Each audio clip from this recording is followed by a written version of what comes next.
lithium-ion batteries being blamed tonight for causing yet another fire. This one in Manhattan that killed 4 people and left 2 others fighting to survive.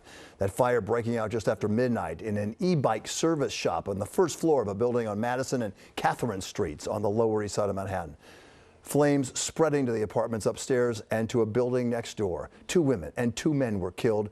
A woman and a man now in critical condition. Other residents ran for their lives. Within 15 minutes, the flames just went upstairs, next door. It burned through the next door, too. Flames are so hot, it's going through the metal gate. That's how hot it was. Wow. The fire department had given the e-bike repair shop a summons last August, and authorities were concerned about this place. So what happened after that, and how did this happen? And some are asking the bigger question, is it time to think about banning these deadly bikes? 7 on your side, investigative reporter Dan Krauth here now to take a closer look. Dan? Yeah, Bill, this was an e-battery shop the fire department knew about. They even issued those violations, worried about something like this from happening, and it happened anyway. And there are many other buildings just like it with batteries downstairs and people living upstairs.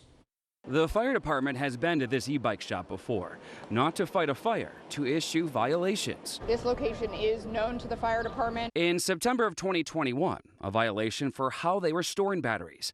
And this past August, another violation for the amount of batteries being stored and how they were being charged. They were found guilty in court. We sat down with the chief fire marshal this spring about this very issue. More than 100 fires this year already and 13 deaths. You don't even have the power to remove them.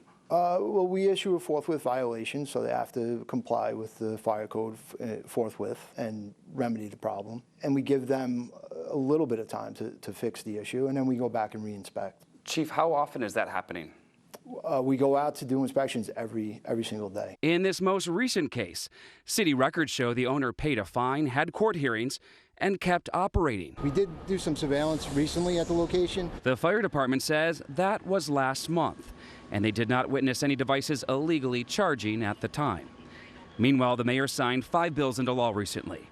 They require an e-battery educational campaign, strengthening safety standards and preventing uncertified batteries from being sold. But they do not prevent shops like this from operating. The former fire commissioner believes there needs to be more warnings and more authority to shut down businesses with repeated violations. This is serious. I mean, people are dead because of this person for no other reason. Not the batteries, but because of the owner, the person that managed that store. And as you mentioned earlier, you don't have apartment buildings on top of gas stations, so why do we have them on top of e-bike shops? It doesn't make sense. If you had 2 batteries in there, that's one thing. But if you got a sloppy operation like that with 40 batteries going and plugged into extension cords, and you can imagine what was going on in that shop. The fire commissioner today said if you have a concern about an e-battery issue near you, to file the complaint with 311, and the fire department will look into it.